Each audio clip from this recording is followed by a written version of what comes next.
எல்லாருக்கும் வணக்கம். Media people எப்போதுமே சப்போர்ட் பண்ணியிருக்கிறீங்க. நான் இப்போ வரைக்கும் எல்லா படமும் எடுத்தது இங்கே இருந்து எனக்கு உங்கள் ஃபீட்பேக் கொடுத்துருக்குறீங்க. ஸோ காதலிக்கு நேரமில்லை பார்த்துட்டும் நீங்கள் என்ன சொல்வீங்கன்ட்டு நான் அவளோட காத்துட்ருக்குறேன்.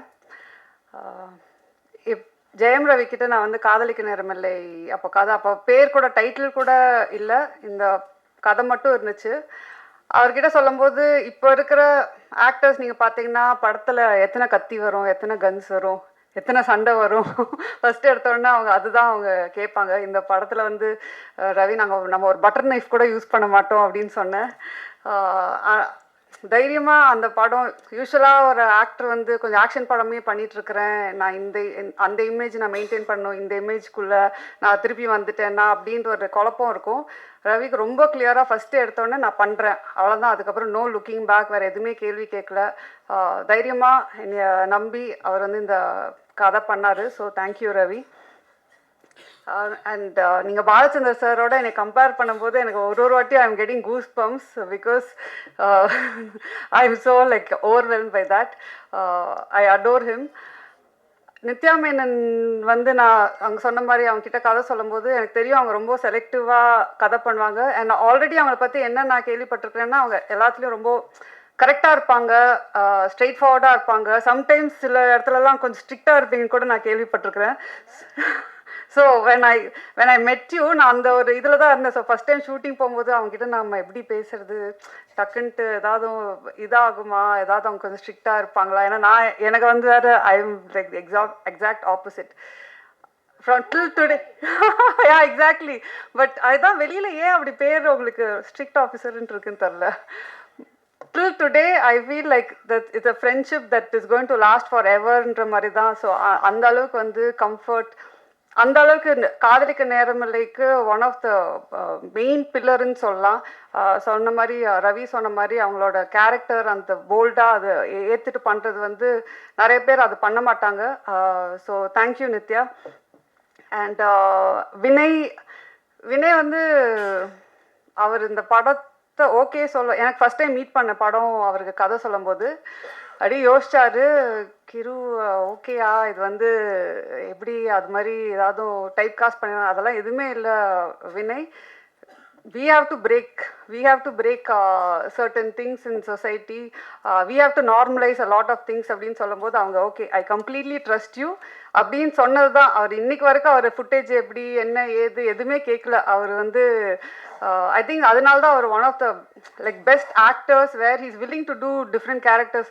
இன்ஃபேக்ட் நான் அதுக்கு முன்னாடி 2-3 பேர்கிட்ட கேட்கும்போது அவங்களும் ஒரு பயத்தில் இருக்கிறாங்க. ஐ திங்க் ஒரு ஆக்டராக பயப்படவே கூடாது. You should try. லைக் நீங்கள் சொன்ன மாதிரி you might fail, it might not work out, but நீங்கள் ட்ரை பண்ணலன்னா தென் ஆக்டராக இருக்கும்போது நாங்கள் டைரக்டர்ஸ்லாம் more actors should come, more characters அப்போ தான் நாங்கள் எழுதுவோம், மோர் புதுசாக ட்ரை பண்ணுறதுக்கு நீங்கள் ஒரு ஸ்கோப் கொடுத்தீங்க. அண்ட் டிஜே பானு வந்து நான் ஏற்கனவே சொன்ன மாதிரி அவங்க வந்து கொஞ்சம் ரொம்ப யோசிச்சாங்க. ஒரு சப்போர்ட்டிங் ஆக்டராக ஆனால் ரொம்ப இம்பார்ட்டண்ட்டான ரோலாக எனக்கு very close to my heart அந்த கேரக்டர். ஸோ ஃபஸ்ட்டு வந்து இல்லை ஐ எம் நாட் டூயிங், நான் வந்து மெயின் லீட்ஸ் கொஞ்சம் பண்ணுறேன், பட் இது வந்து ஒரு ஸ்மால் பட் இம்பார்ட்டன்ட் ரோலாக இருந்துச்சு. ஃபஸ்ட்டு பண்ணலன்ட்டாங்க. அதுக்கப்புறம் என் டீமில் வந்து ஒரு 20 பேர் ஃபோட்டோ காட்டியிருப்பாங்க, 20 பேரோட வீடியோஸ் காட்டினாங்க, எல்லாமே காட்டினாங்க. நான் எல்லாத்தையும் பார்த்துட்டு இருந்தேன், இவங்க நல்லா இருக்காங்க, ப்ரொடக்ஷன் எல்லாருமே சொன்னாங்க. எல்லாம் அந்த 20 பேரையும் பார்த்துட்டு வந்து திருப்பி நான் டிஜே பானுல தான் வந்து நிற்பேன். திருப்பி அவங்களுக்கு ஃபோன் பண்ணுவேன், கொஞ்சம் கன்சிடர் பண்ணுங்களேன், இல்லை பரவாயில்ல, திருப்பியும் ஒரு ரவுண்டு போகும். அது மாதிரி ஃபைனலாக வந்து சரி இவங்க நான் நடிக்கலைன்னா இவங்க என்னை விட மாட்டாங்கன்ற இதுலேயே அவங்க வந்து ஓகே சொன்னாங்க. So I am happy. நான் அவங்கக்கிட்ட சொன்னேன், ரமன் சார் வந்து அவங்களோட தீம்க்கு வந்து ஒரு சாங்கு அவ்வளோ பியூட்டிஃபுல்லாக அவனை போட்டு வச்சுருக்காங்க. So at least for that reason I think you should be really happy doing this film. And of course Yogi Babu வந்து காஸ்ட் பண்ணுறதே வந்து படத்தில் யோகி பாபு இருந்தாருன்னா ஷூட்டிங் அவர் வந்துட்டு போனாவே கலகலன்ட்டு இருக்கும். நான் சொன்ன மாதிரி பாப்கார்ன் இல்லாமல் படம் பார்க்க முடியாத மாதிரி தான் தமிழ் படம், யோகி பாபு இல்லாமல் ஒரு தமிழ் படம் எடுக்க முடியாது. ஸோ யோகி பாபுவும் இருந்துட்டு நாங்கள் வந்து ஜாலி பண்ணுறதுக்கே அவர் வந்து காஸ்டிங் பண்ணிக்கலாம். And of course Lakshmi ma'am, Mano sir, John Kokken, with you வந்து ஒரு சீன் தான் வருவாங்க, ஆனால் அவங்க நச்சுன்ட்டு ஒன்று பண்ணிட்டு போயிருப்பாங்க.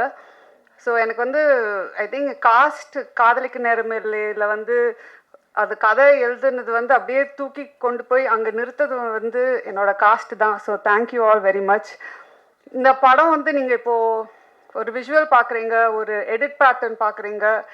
இந்த படம் இந்த அளவுக்கு வந்து எனக்கு ரொம்ப திருப்தி கொடுத்துருக்குன்னா இவங்க 2 பேக் போன் தான் சொல்லுவேன். கேமிக் அவரோட விஷுவல் நீங்கள் படத்தில் பார்க்கும்போது I feel I have not seen a Tamil film like that, Gamik, till date at least, maybe in recent times. So எனக்கு அவ்வளோ நானே என்ஜாய் பண்ணி அந்த விஷுவல்ஸ் வந்து பார்த்துட்ருக்குறேன். அண்ட் கேமிக் பொறுத்த வரைக்கும் அவர் வந்து அகெயின் நோ ஈகோ. சம்டைம்ஸ் அந்த டைரக்டர் அண்ட் கேமராமேன் வந்து ஒன்றா ஜாயின் பண்ணுறதுக்கு ஒரு ஈகோ இல்லாமல் ஒரு கொலாபரேஷன் பியூட்டிஃபுல்லாக ஒர்க் அவுட் ஆகணும். அது எனக்கும் கேமிக்கும் நடந்துச்சு இந்த படத்தில். ஸோ அதனால தான் நீங்கள் சொல்ல மாதிரி இந்த படமே ஃப்ரம் பிகினிங் டு எண்ட் வந்து it was lovely shooting. Daily காலைல ஐயோ ஸ்கூலுக்கு போகணுமேன்றதுலாம் இல்லை, ஜாலியாக ஸ்கூலுக்கு போகலாம் லஞ்ச் கட்டிட்டுன்ற மாதிரி தான் நாங்கள் எல்லாம் மீட் பண்ணுவோம். அண்ட் கிஷோர் சொன்ன மாதிரி அதாவது அந்த எடிட் ரூமில் நாங்கள் 2 பேரும் நிறையா கற்றுக்கிட்டோன்னு நினைக்கிறேன். ஒரு ஃபில்ம் மேக்கிங்னாவே அங்கே நிறைய விஷயம் நாங்கள் கற்றுக்கிட்டு டிஸ்கஸ் பண்ணி ஒரு ஷார்ட்டும் ஒரு இதுவும் நிறைய நாங்கள் வந்து சேஞ்ச் பண்ணி, but it was a learning experience for me and Kishore. அதுதான் சொல்லுவேன். ஸோ அஃப்கோர்ஸ் ப்ரொடக்ஷன் வந்து எல்லோரும் நினச்சிப்பாங்க இது ஏன் ப்ரொடக்ஷன் ஹவுஸ் அப்படின்றது. ஆனால் சத்தியமாக அப்படி இல்லை. ஒன்றுத்துக்கும் நான் அந்த கேள்விக்கு பதில் சொல்லணும். வந்து கேள்வி கேட்பாங்க, என்ன இந்த பட்ஜெட், என்ன இங்கே வேறு என்ன அப்படின்னு கேள்வி கேட்பாங்க. அதுக்கு நான் வந்து I hope I was like a producer's director. நீங்கள் வெளியில் அதை ஸ்ப்ரெட் பண்ணிங்கன்னா எனக்கு வேறு ப்ரொடக்ஷன் சான்சஸ் கிடைக்கும். So thank you. Of course Rahman sir பற்றி என்னால் வந்து எவ்வளோ மேடை போட்டாலும் பேசிகிட்டே இருப்பேன்னு நினைக்கிறேன். நான் அவர்கிட்டே வந்து பேசிகிட்டே இருப்பேன், சார் நீங்கள் எனக்கு அப்படின்ற மாதிரி. அவர் வந்து சரிம்மா கண்ட்ரோல் யுவர் செல்ஃப்ன்ற மாதிரி தான் இருப்பார்.